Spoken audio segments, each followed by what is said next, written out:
Bueno, más que nada intentar recuperar a la gente anímicamente, un poco físicamente y dar alguna pincelada del equipo contrario, pero bueno, también hay que ser realistas y nosotros en estos últimos partidos lo que intentamos ser es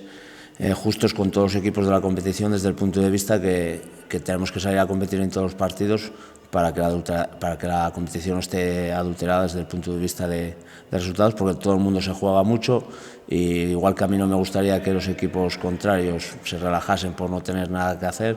pues nosotros tenemos que tener la misma obligación, que nadie nos pueda decir al final de temporada y que jugasteis en San Martín a tope pero en Urraca pasasteis porque os caía mejor. Entonces,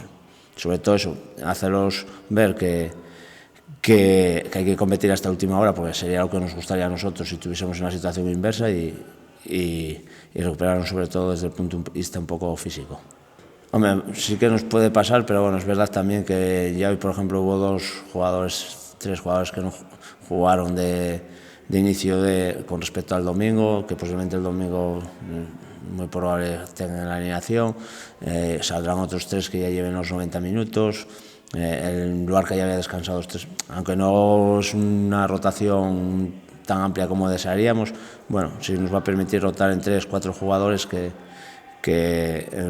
con los tres de Luarca pues serían 6 jugadores que bueno, jugarían 2 partidos en una semana, que ya no es lo mismo que el otro día, que la otra semana que fueron 90 minutos. Pues bueno, supongo que lo mismo, saldrán con mucha presión, mucha tensión, encima bueno, o sea, no es una falta de respeto, o sea,